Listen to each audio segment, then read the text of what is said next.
अस्सलाम वालेकुम जी, सब लोगों को ईद का पहला दिन बहुत बहुत मुबारक हो। आज चूँकि ये ऐसी ईद है कि है भी गर्मी के मौसम में और गर्मी का मौसम भी शदीद है, तो लेकिन ये है कि अल्लाह ताला सबके लिए ये ईद का दिन बहुत आसानी के साथ लेके आया और सबके ये जो 3 दिन हैं ईद के, ये बहुत अच्छे गुजरे। और चूँकि ऐसे हमारे कुछ हालात बने हुए हैं, इस तरह के मुल्की हालात हैं, वैसे और बहुत सारी ऐसी चीज़ें चल रही हैं जिसके अंदर जो इंसान है वो खुशी बाज़ दफ़ा बहुत कम महसूस करता है। लेकिन ये ऐसी अल्लाह की तरफ से एक नेमत है, उसका करम है कि हमारे लिए कुछ ऐसी छोटी-छोटी चीज़ें वो हमारी ज़िंदगी में ले आता है कि जिसका हम जितना शुक्र अदा करें उतना कम है। तो आज ये जो एक बहुत ही अच्छा और ख़ूबसूरत दिन है, इसके ऊपर हमारे साथ कुछ खुशियाँ शेयर करने के लिए 2 मेहमान आज हमारे साथ स्टूडियो में मौजूद हैं, जो कि एक बहुत ही अच्छे प्रोफ़ेशन से ताल्लुक़ रखते हैं। अभी आज हम उनसे मुलाकात करेंगे। लॉयर हैं दोनों, फ़ीमेल हैं, सादिया है हमारे साथ और आमना है। तो आइए सबसे पहले इनका इंट्रोडक्शन लेंगे और फिर आज के दिन के हवाले से इनसे बात करेंगे कि ये दिन इनका कैसा गुजरता है और इससे रिलेटेड बहुत सारी बातें। तो अस्सलाम वालेकुम आमना, सादिया, कैसी हैं आप? आप लोगों को बहुत बहुत ईद मुबारक। आपको भी ईद मुबारक। खैर मुबारक, खैर मुबारक। तो गर्मी कैसी है ईद के दिन पे? बहुत ज़्यादा गर्मी है। गर्मी है? हाँ, बेहिसाब गर्मी है ना? लेकिन अच्छा दिन है ना? फिर भी जो है ना गहमा गहमी वैसी है जी, वैसी इकोनॉमिक दिन है, ऐसी बनी हुई है ना? सही। तो सादिया आप ये बताएं कि आज आपने कैसे टाइम निकाला घर से? आज जो है टाइम बड़ा मुश्किल से निकाला क्योंकि मेरी ये जो ईद है ये अपने इन लॉज में फर्स्ट ईद है जो मैंने अपनी मदर के बगैर यहाँ गुजारी है। और बाकी सारे काम वाइंड अप करने के बाद तो मैंने यहाँ स्टूडियो के लिए इस प्रोग्राम के लिए टाइम निकाला है। सही, ठीक है। तो ये आपकी मतलब वैसे शादी के बाद की पहली ईद है? शादी के बाद की पहली। शादी के बाद की पहली ईद है। माशाल्लाह, आपको बड़ी मुबारक हो फिर तो। तो कैसी मसरूफियत है आपकी आज के दिन पे? कुर्बानी हो गई? कुर्बानी होगी क्योंकि मेरे इधर घर में ये है कि ईद की नमाज के बाद जो है उन्होंने बुकिंग की होती है हिसाब से, तो वो आए और कुर्बानी का जानवर ज़बह किया और बाकी जो हम फीमेल्स के काम थे वो हम लोगों ने ख़त्म किए। वो खाना बनाया और वो सारे जो गोश्त था बांटने का, जो हिस्सों का, वो तकसीम किया। ये भी एक पूरा महाज होता है ना, पूरा एक काम होता है। और बेसिकली वो अपेरेंटली नज़र नहीं आ रहा होता कि फीमेल्स इसमें कितना कर रही होती हैं। बेसिकली ये सारे फीमेल्स का ही काम होता है कि वो उन्होंने सारा किचन मैनेज करना, वो सारे जो है प्रॉपरली हर गोश्त को प्रॉपर जो है तकसीम करना हिस्सों में, तीनों हिस्सों में पहुंचाना, एक बड़ा ये काम होता है ना। बिल्कुल ऐसा ही है।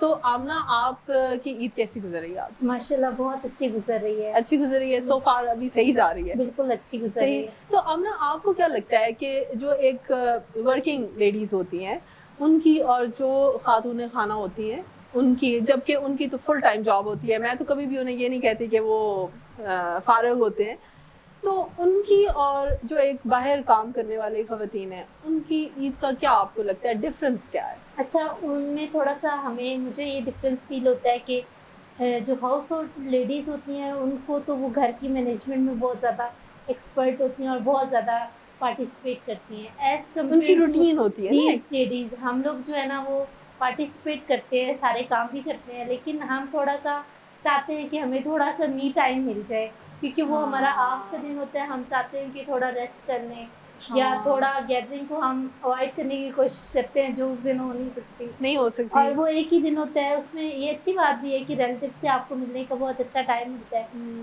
लेकिन उसके बावजूद भी मुझे लगता है कि कंपैरेटिवली हम थोड़ा चाहते हैं कि हमें मी टाइम दिया जाए और थोड़ा रिलैक्स है ना, क्योंकि ये होता है ना कि पूरा टाइम बहुत हैक्टिक चल रहा होता है, तो फिर एकदम से जब फिर ये किस तरह के मौके आते हैं तो फिर रिश्तेदारों का और ये मतलब एक बड़ा अच्छा है सारा। लेकिन उसके बावजूद समटाइम्स आपके कुछ ऐसी थॉट प्रोसेस होता है कि आपको लग रहा होता है कि नहीं यार थोड़ा सा स्पेस मिल जाए अपने लिए। ऐसा होता है कि हेक्टिक रूटीन में जब आप 9 to 5 काम कर रहे होते हैं मुसलसल, तो उसमें जब आपको ऑफ का एक दिन मिलता है, वो चाहे ईद का दिन क्यों ना हो, तो आप जाहिर है वो घर में रह के आपको हाउस होल्ड काम तो करने पड़ते हैं। वो आपकी मजबूरी है। लेकिन उसके बाद फिर मेहमानों का आना जाना और फिर वो एक हेक्टिक रूटीन फिर भी आपकी बरकरार रहती है। सही तो अच्छा लगता है। अच्छा, सादिया की तो पहली ईद है, आपकी आज कितनी ईद है?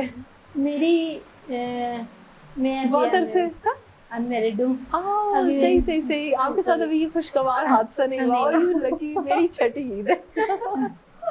मतलब कि छठी ईद से मुराद के 6 साल कंप्लीट हो गए मेरी शादी की। एनी हाउ, ये एक अच्छा टॉपिक था। अच्छा जी, खाने बनाने के ऊपर आते हैं, ठीक है। तो खाना कैसा आता है बनाना आपको? खाना नॉर्मल में काउंट कर सकते हैं कि वो जो बहुत स्पेशलिटी होती है, जिस तरह मदर का टेस्ट होता है, ये है कि टेस्टी होता है।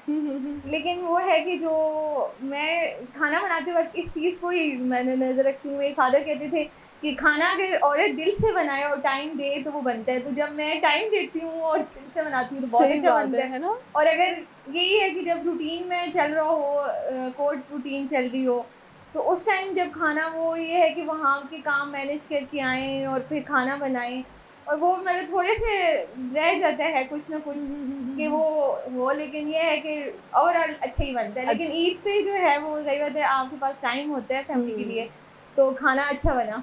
सही सही सही। तो आप बनाती हैं खाना? मैं माशाल्लाह बहुत अच्छी कुक हूँ, बहुत अच्छा खाना। अच्छा, आप सबसे अच्छा क्या बनाती हैं? मैं चिकन से रिलेटेड जितनी भी डिशेस हैं, क्योंकि मैं वेजिटेरियन नहीं हूँ, इसलिए मैं वो जो मीट है उसको बहुत अच्छा कुक करती हूँ। आपको जो चीज़ पसंद है आप उससे बेस्ट चीज़ें बनाते हैं। ओह वाह, गुड, सही। तो अच्छा, आप जैसे लॉ में है, आप प्रैक्टिस कर रही हैं, तो आपका कौन सा स्पेसिफिक एरिया है, आप किस चीज़ की प्रैक्टिस करती हैं? मैं क्रिमिनल लॉ में भी बहुत ज़्यादा प्रैक्टिस कर रही हूँ, और इसके अलावा फैमिली लॉज में भी। ओके, तो चकवाल में क्या रुझान है, मतलब किस तरह के केसेस ज़्यादा आते हैं? चकवाल में मोस्टली ये सिविल आपके केसेस बहुत ज़्यादा आते हैं ज़मीनों से रिलेटेड। जो आजकल ज़्यादा ट्रेंड चला हुआ है वो है फैमिली केसेस का, क्योंकि कोर्ट जो है ना, फैमिली मतलब जो हस्बैंड वाइफ रिलेटेड जी, रेजोल्यूशन ऑफ मैरिज के केसेस, मेंटेनेंस के केसेस, गार्डियन के केसेस, तो इसका रुझान बहुत बढ़ता जा रहा है। जी, इसका रुझान बहुत ज़्यादा है। तकरीबन मैं तो समझती हूँ कि शायद अभी कोर्ट्स का 60% काम जो है ना वो फैमिली केसेस की वजह से चल रहा है। तो सादिया, जैसे आमना बता रही हैं कि इस तरह के जो फैमिली केसेस है वो बहुत ज़्यादा है, तो आपने भी जैसे बताया कि अभी आप फैमिली लॉ के अंदर भी प्रैक्टिस करें, तो मेन क्या कॉजल फैक्टर्स क्या हैं जो आपको नज़र आते हैं कि ये रीजंस हो सकती हैं कि लोग डिवोर्स की तरफ या इस तरह की चीज़ों में जा रहे हैं? जो बेसिक हमारे पास जो डेली बेसिस पे जो केसेस आ रहे हैं, जो हम वहाँ सिनेरियो देख रहे हैं, उसमें जो देखते हैं उसमें पेशेंस बेसिक जो है दोनों कपल्स के दरमियान जो पेशेंस का है,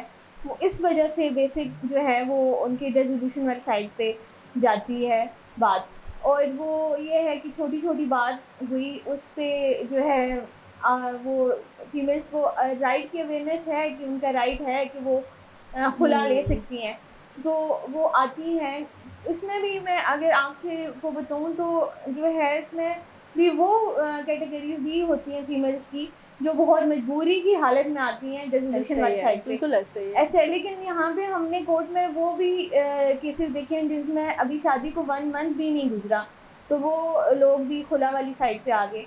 और उसके पीछे क्या कॉजल फैक्टर होता है? यूजुअली मोस्टली एक्सपेक्टेशंस हाई होती हैं, जो शादी से पहले लड़कियां एक्सपेक्ट कर रही होती हैं और लड़के एक्सपेक्ट कर रहे होते हैं, क्योंकि उस टाइम वो अपने अपने पेरेंट्स के घर एक लिबर्टी एंजॉय कर रहे होते हैं। शादी नाम है रिस्पॉन्सिबिलिटी का, जब वो रिस्पॉन्सिबिलिटीज उनके शोल्डर पे आती है तो वो शायद उसको बेयर नहीं कर पाते, तो फिर वो कोलैप्स कर जाते हैं और फिर वो रेजोल्यूशन ऑफ मैरिज की तरफ चलते हैं। और इसमें जो सफ़र ज़्यादा करते हैं वो, अगर इसमें बच्चे हैं जो इनके हैं बच्चे, वो बहुत सफ़र करते हैं इसमें, क्योंकि हम लोगों ने कोर्ट में ये देखे कि सेपरेशन मियाँ बीवी के दौरान होती है, लेकिन वो बच्चे भी सेपरेट हो जाते हैं। सबसे ज़्यादा नुकसान ही उन बच्चों को होता है। ऐसा ही है कि वो फादर की जो है अटेंशन नहीं सीख कर पाते। वही कोर्ट जो आवर्स फिक्स करती है उनकी मुलाकात के वहाँ पे कोर्ट में, वो होते हैं फादर को। लेकिन अभी हमारे लॉ में जो है चेंजिंग आई है जिसमें स्केड्यूल फिक्स कर दिए जाते हैं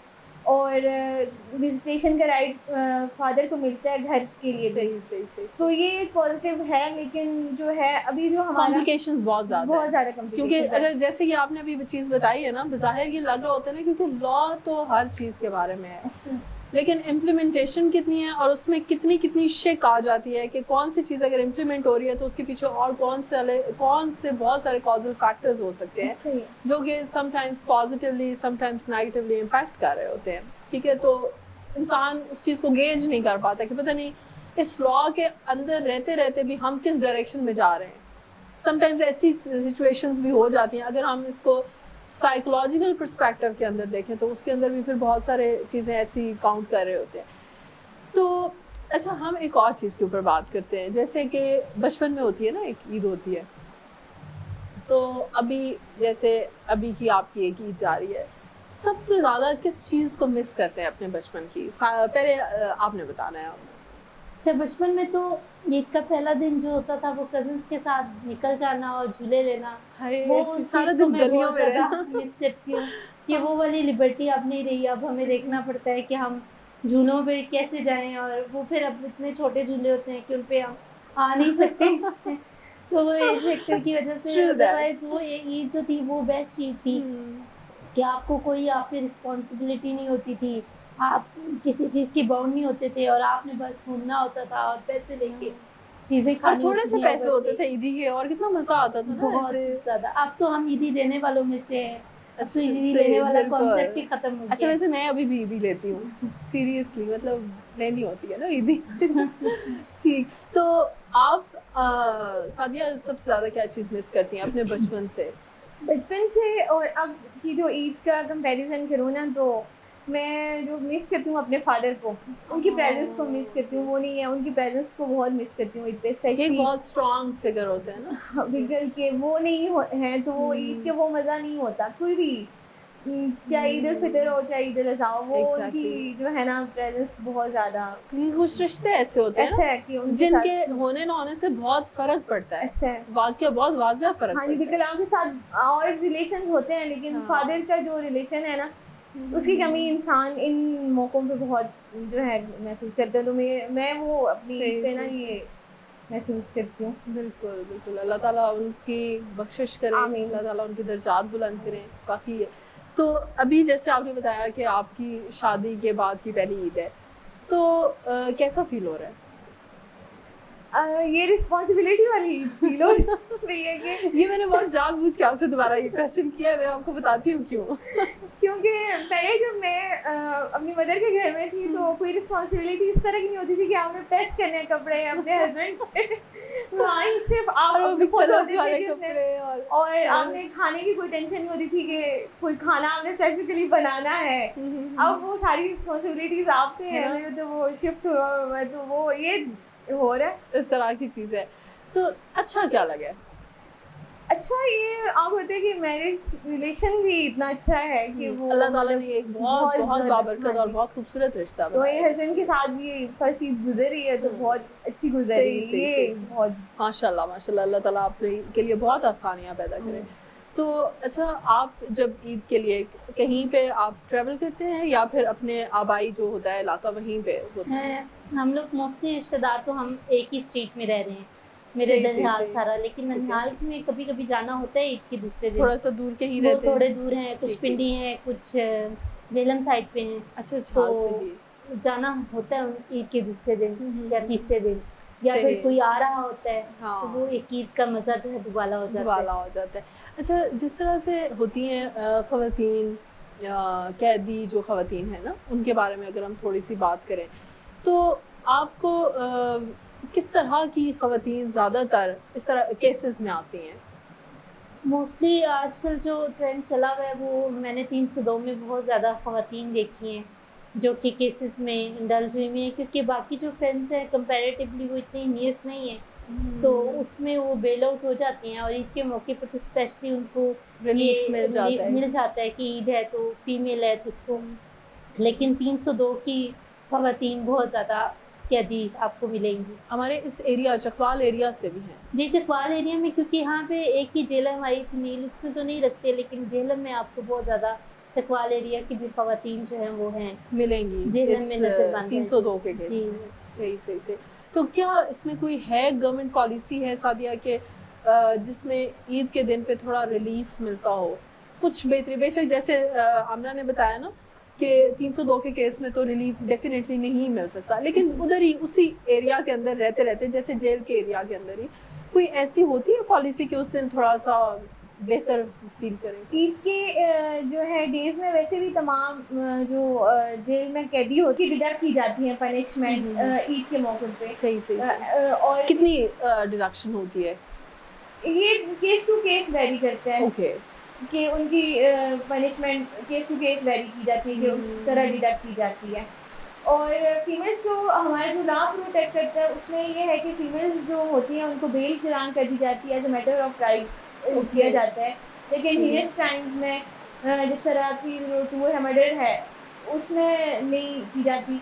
लेकिन बाद में कुछ टाइम 1 ईयर का टाइम होता है, after 1 year completion of 1 year तो फिर बेल ग्रांट कर दी जाती है।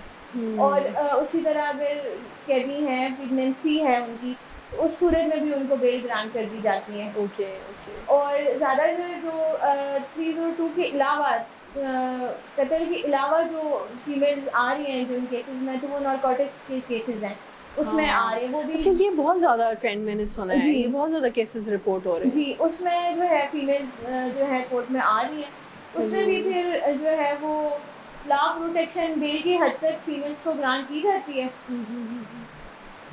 ठीक ठीक ठीक ठीक। तो बच्चों का जो है क्राइम रेट वो क्या है और किस एज का ज़्यादा है?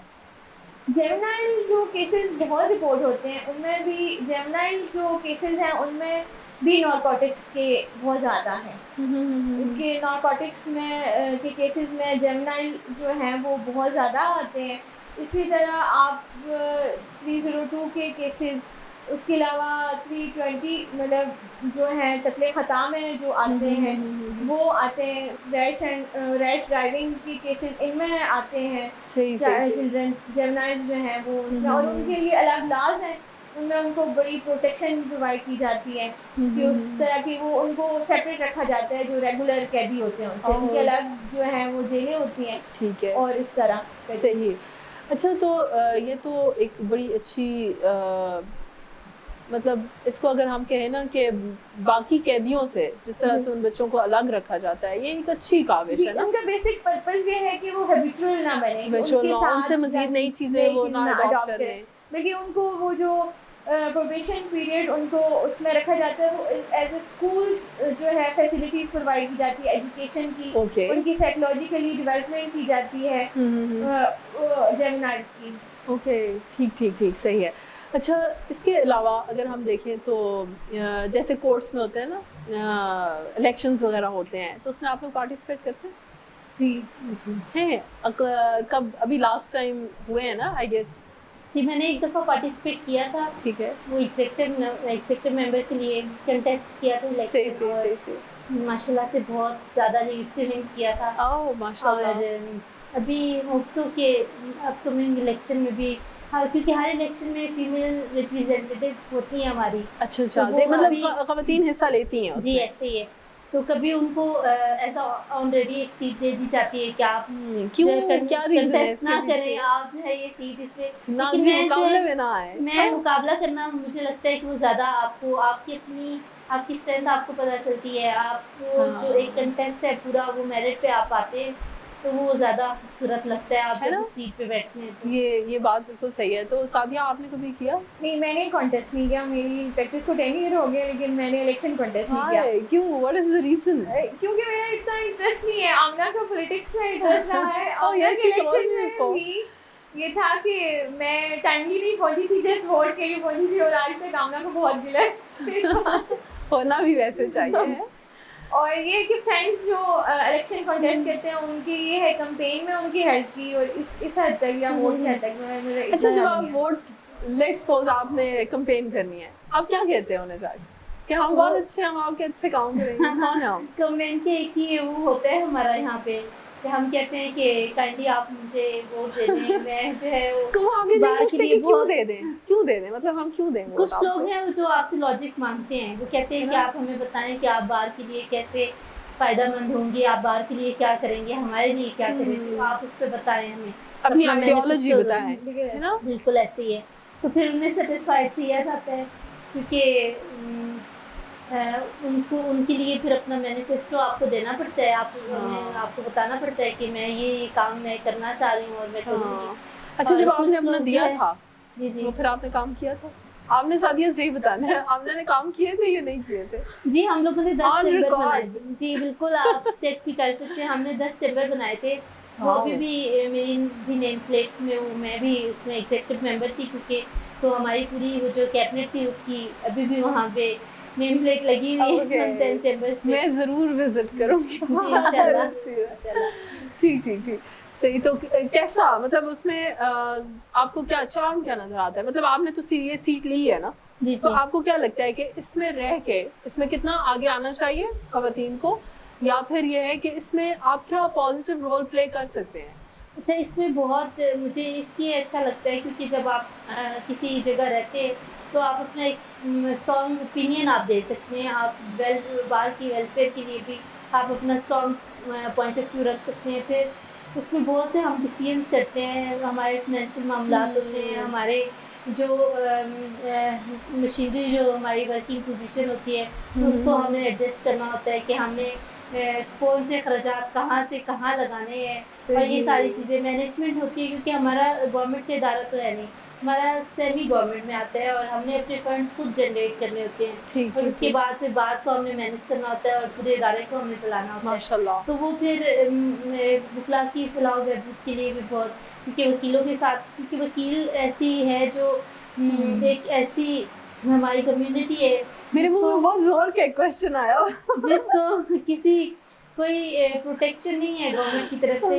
हम अपनी सेल्फ प्रोटेक्शन के लिए जो है खुद ही कोशिश करते हैं, तो इसके लिए फिर मुझे लगता है कि एक स्ट्रॉन्ग हमारी कैबिनेट का होना बहुत ज़रूरी है। अच्छा, वो वकला को भी कोई नुकसान पहुंचा सकते हैं? जी कल भी अगर आपने न्यूज़ सुनी हो तो कल एक हमारी फीमेल लॉयर पिंडी गेट में मर्डर हो गई है, वो जैसे ही कोर्ट से बाहर निकली है। क्योंकि सबसे ज़्यादा अगर मैं ये समझती हूँ कि सबसे ज़्यादा जो कम्युनिटी फोर्सेस के बाद हिट होती है वो हमारे वकला कम्युनिटी है। हमारी लाइफ का रिस्क होता है, हम लोगों से थोड़े से पैसों की अवज़ उनकी परेशानियाँ खरीद लेते हैं।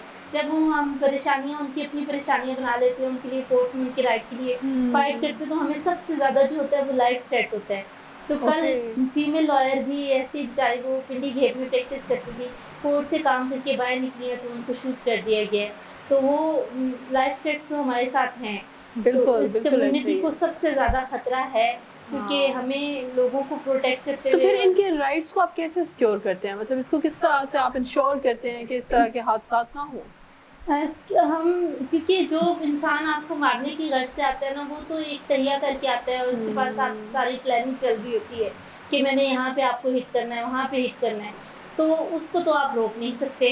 क्योंकि जो बंदा अपने साथ गन जैसे सुसाइडल बम्बर है, वो आप जब तक आपको इन्फॉर्मेशन नहीं मिलेगी आप उसको डिटेक्ट नहीं कर सकते। एग्जैक्टली। सेम लाइक दिस, अगर कोई बंदा अपने घर में कोई मोटिव बना के आपको चल रहा है, हम तो रेगुलर रूटीन के तहत केसेस में पेश हो रहे होते हैं, हमें नहीं पता होता कि कौन सा, क्योंकि मल्टीपल केसेस हम कर रहे होते हैं, एक डे में हमारे पास एक केस तो लगा नहीं होता, इसलिए हम इतना वो शराब नहीं कर पा रहे होते कि फलां केस से हमें इतना ज़्यादा थ्रेट है। तो उसमें ये है कि हमारी बार जो है वो सिक्योरिटी का बहुत ज़्यादा इंतज़ाम करती है। हमारी जो एंट्रेंस है वहाँ पे रोज़ाना लोग चेक होते हैं, चेक होके उन्हें अंदर भेजा जाता है। फिर उसमें कोर्ट में भी हर कैमरास लगे हुए हैं और सारी मतलब जितनी मैक्सिमम चीजें की जा सकती हैं उनको इंश्योर किया जाता है। लेकिन अब आउट ऑफ कोर्ट हम फिर वो बड़ा मुश्किल है कि कुछ लिमिटेशंस है ना। बिल्कुल बिल्कुल ऐसा ही है। इससे आगे मजीद हम बात बढ़ाते हैं, लेकिन इससे पहले हम छोटा सा एक ब्रेक लेंगे। इंशाल्लाह मिलते हैं ब्रेक के बाद।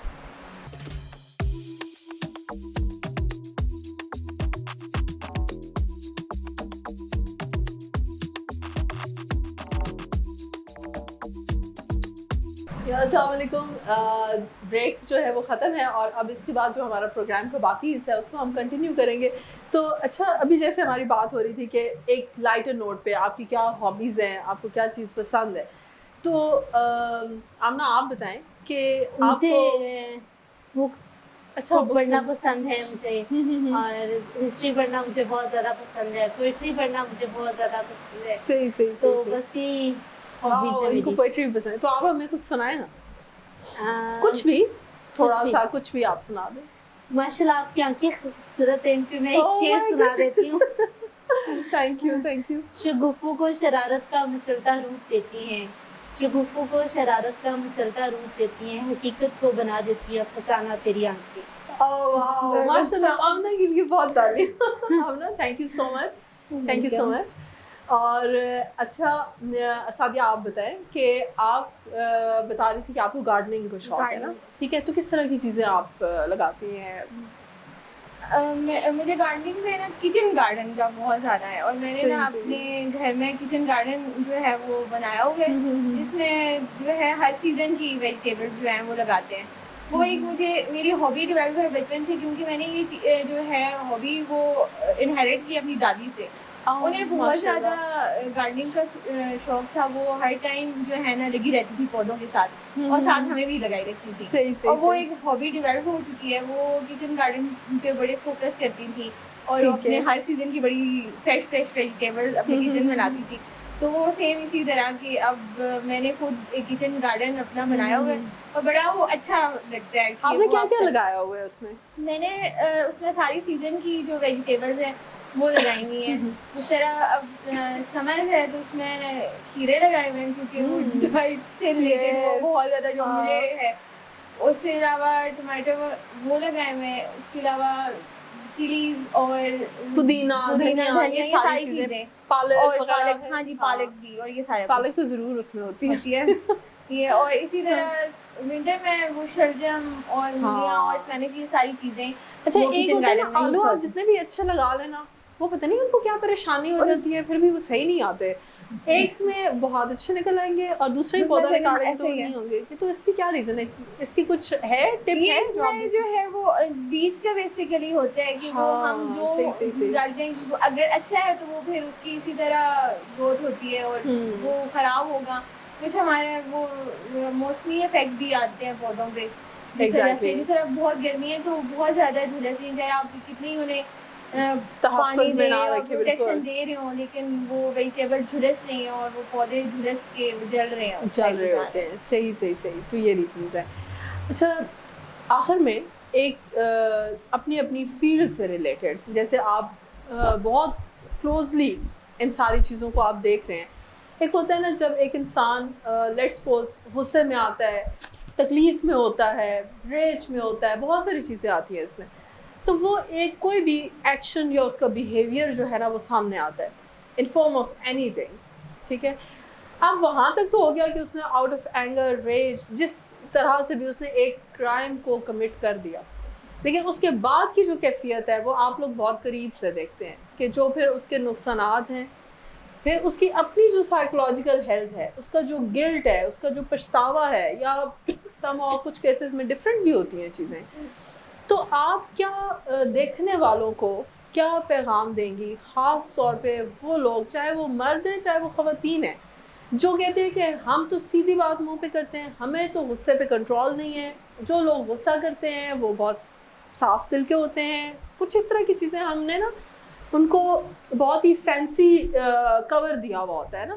तो आप ऐसे लोगों को क्या बाकी तमाम देखने वाले लोगों को क्या पैगाम देना अच्छा, मैं ये इस बात से तो मैं बिल्कुल इत्तेफाक नहीं करती, जो लोग रोज़ाना कह रहे होते हैं कि जी मैं बड़ा सच्चा खरा बंदा हूँ, मैं तो सीधी बात मुंह पे कर देता हूँ। जब मैं समझती हूँ कि सीधी बात आप मुंह पे अपने बारे में भी किया करें, तो किसी के बारे में अगर आप सीधी बात करें तो आपको सेल्फ अवेयरनेस होनी चाहिए। सबसे पहले इंसान को अपने बारे में सीधी बात बिल्कुल ऐसा ही है। तो ऐसी बातें करने से हत्तल इम्कान कोशिश करनी चाहिए कि गुरेज की जाए, चाहे वो आप उसमें सच्चे ही क्यों ना हो जिससे किसी की दिल आज़ारी हो रही हो। कोशिश करें कि अपना पॉइंट ऑफ व्यू रखें, लेकिन किसी की ऐब गिनवानी, किसी के ऊपर पर्सनल अटैक करना और उसको कहना कि जी मैं तो खरी बात करता हूँ और पर्सनल अटैक आप कर रहे हो, वो बिल्कुल भी मैं उसको अच्छा नहीं समझती। एथिकली वो बिल्कुल बहुत ही गिरी हुई बात है, डैमेजिंग होती है ना समटाइम्स। ऐसी है, इससे आपके दिल में भी दूरियां आती हैं और आप नफरत पैदा होती है रिश्तों में। तो और जहाँ तक बात है क्राइम की, तो क्राइम गुस्सा चंद मिनट का होता है, उस मिनट के बाद जो आपका जब गुस्सा निकल जाता है तो उसके बाद जो दौरानिया शुरू होता है वो पछतावे का होता है। इंसान सोचता है कि काश उस वक्त मैंने थोड़ा सा सब्र कर लिया होता, या उस वक्त मैंने थोड़ा सा अपने आप को समझा लिया होता तो शायद मैं ये चीज़ ना करता। तो बेहतर ये है कि गुस्से की जज्बात हावी हों तो इंसान को चाहिए कि अक्ल का वो जो इस्तेमाल करे और उसको उस दौरानिए में अपने आप को तसल्ली देने की कोशिश करे और वो अपने साथ काउंसलिंग करे अपनी कि मैंने इस एग्रेशन और इस नेगेटिव जो थॉट्स हैं इससे कैसे निकलना है। और उसके बाद जो है वो आप रिलीफ महसूस करेंगे अपने आप को कि आपसे एक बड़ा बुरा एक्ट होने से आप बच गए। क्योंकि जब आप exactly. किसी की जान लेते हैं गुस्से में या किसी को मारते हैं तो उसके बाद कॉन्सिक्वेंसेस इतने बुरे होते हैं कि हमने देखा है लोग सफ़र करते हैं, लोग परेशानी में, लोगों के अपने घरों के मामला डिस्टर्ब हो जाते हैं, बंदा एक जेल में पूरी चला पूरी गया, families पूरी खत्म हो जाती families हैं। खत्म हो जाती हैं, बच्चों का फाउंडेशन कोई खत्म हो जाता है। बच्चों की एजुकेशन ख़त्म हो जाती है, उनका जब मेल कोई करता है तो वो ज़रिया माश वो जो है वो जो जिस तरीके से वो अर्न करा था वो ख़त्म हो जाता है, फिर बच्चे सफ़र करते हैं, बीवी सफ़र करते हैं। तो बेहतर ये है कि जो जहाँ पे गुस्सा जब आपको बहुत ज़्यादा आए और जो चीज़ आपको लगे कि मेरा कहना या मेरा बोलने से मैस क्रिएट होता है तो उसको अवॉइड करना बेहतर है। ठीक थोड़ी है। देर सिचुएशन से आप निकले और अपने आप को समझाएं तो बहुत से ऐसे जो क्राइम आप कमिट हो रहे हैं उनसे बचा जा सकते हैं। बिल्कुल ऐसा ही है। और इसमें सादिया आप क्या कहेंगी, जैसे फैमिली केसेस है ना, तो उससे रिलेटेड आप देखने वालों को क्या पैगाम देंगी कि किस तरह के जो बिहेवियर्स हैं उनको अवॉइड करने की ज़रूरत है, या किस तरह के जो सर्कमस्टांसेस हैं जो हम डेवलप कर लेते हैं समहाउ अपने इर्द गिर्द, तो किन चीज़ों के ऊपर हमें गौर करने की ज़रूरत है? मैं इसमें ये कहूँगी कि जो हमारे पास फैमिली इश्यूज केसेस आते हैं, जो मेरी प्रैक्टिस के दौरान जो आए फैमिली केसेस, उसमें अगर मैं बात करूँ ना तो जो बेसिक जो थे वो पेशेंस की कमी की वजह से थी, जो बेसिक वो था उन दोनों कपल्स के दौरान। दूसरी उनकी लाइफ की इंटरफेरेंस थी, इंटरफेरेंस फ्रॉम रिलेटिव्स, ओके, जो क्लोज रिलेटिव्स होते हैं। ये जो है कि अगर तो आप उनकी काउंसलिंग में जाएं, अगर उनके दरमियान कोई इशू क्रिएट हो चुका है और आप उन्हें पॉजिटिव वे में समझाएं, और उनका ये है कि दूसरा मैं एक ये बात सजेस्ट करूँगी कि अगर दोनों मियाँ बीवी में अगर कोई इशू क्रिएट हो गया तो वो खुद बैठ के उस चीज़ को रिजॉल्व करें, और वो एक बेहतर हल है। क्योंकि अगर जब वो कोर्ट में भी आते हैं, हम केस फाइल करते हैं, तो हमारी स्टेजेस, उसमें भी ये स्टेजेस होती है कि वहाँ पे दोनों को अलग बिठाया जाता है, ताकि वो दोनों खुद बैठे, उन्हें टाइम मिले, वो अपने जो ग्रेजेस हैं उनको बैठ के सॉर्ट आउट करें। क्योंकि उन मामलों में जितने ज़्यादा लोग इंडल्ज होंगे इतना वो इशू जो है वो ख़राब होगा। एग्जैक्टली। तो मेरा इसमें यही मैसेज है कि फैमिली में कि जब आप एक रिश्ता कायम करते हैं उसमें आप के पास बर्दाश्त भी होनी चाहिए, सब्र भी होना चाहिए। जो आपसे एक्सपेक्टेशंस हैं वो एक टाइम आता है कि वो जो है आप रिश्ता बना रहे हैं, वो आप जो एक्सपेक्ट कर रहे हैं वो मिल जाती हैं, लेकिन ये है कि उसको थोड़ा हौसले से चलाना होता है। ये एक हल नहीं है कि आप जो है वो छोटी बातों पे आए कोर्ट में और अपना घर तबाह करें। इसमें जो बहुत ज़्यादा, जो मैं पहले भी बात करती हूँ, बच्चे बहुत सफ़र करते हैं। हमारे लिए रूटीन मैटर्स हैं कि हम कोर्ट में देखते हैं कि माँ बाप जो है सेपरेट हो रहे होते हैं, बच्चे सफ़र कर रहे होते हैं, क्योंकि वहाँ बच्चों के लिए जो एक प्रोटेक्शन बाप प्रोवाइड कर सकते हैं वो कोई भी और रिश्ता नहीं प्रोवाइड कर सकता। उनके लिए वो माहौल कोई और नहीं, इन्वायरमेंट कोई और नहीं क्रिएट कर सकता। ना नाना ना नानी, बहुत कम केसेस में वो जो है ना वो अच्छी उनकी परवरिश हो सकती है बाप के अलग, लेकिन बाप के साथ ही उनकी अच्छी परवरिश हो सकती है। ठीक।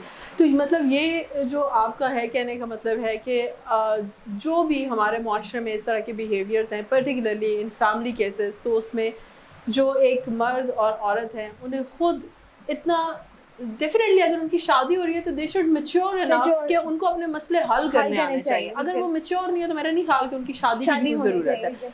तो आपकी बात को आगे बढ़ाते हुए एक चीज़ जो मैं ज़रूर आखिर में कहना चाहूँगी कि जो भी आपके हैं, जितने भी आपके रिलेशनशिप हैं, चाहे वो जिस लेवल पे भी हैं, तो हम बहुत आगे की जाके हमेशा बात करते हैं ना जब मसले शुरू हो जाते हैं। तो बात असल में ये है कि जब आपका बेटा है चाहे बेटी है, तो जब वो आपके पास है, आपके पास मौजूद है, जहाँ पे वाकई उसकी तरबियत करने की ज़रूरत है और उसको एक रिस्पॉन्सिबल एक इंसान बनाने की ज़रूरत है, ताकि वो अपनी ज़िंदगी को और अपनी ज़िंदगी के साथ जुड़े हुए रिश्तों को निभा सके, तो उस वक्त उसकी परवरिश करें, उस वक्त उसकी बात सुने भी और उसको बात कहें भी, और उस वक्त उसके ऊपर रिस्पॉन्सिबिलिटीज़ डालें। ना कि जब उसकी परवरिश का या उसकी तरबियत का वक्त होता है तो आप उनको प्रोटेक्शंस प्रोवाइड करते रहते हैं, लेकिन जब वाकई उनको प्रोटेक्शन की ज़रूरत होती है, जब वो अपनी फैमिली शुरू करते हैं, उनके ऊपर और बहुत सारे बर्डन्स आते हैं, तो आप उनके ऊपर पूरे घरों का बर्डन डाल के उनको आप सेपरेट कर देते हैं कि जी अब आपका जो है ये जिम्मेदारी है, ठीक है। तो वो या फिर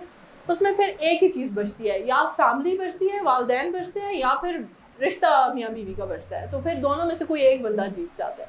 तो इस वजह से इस तरह की जो चीज़ें हैं ये हमारे माशरे में बहुत बुरे तरीके से प्रिवेल कर रही हैं।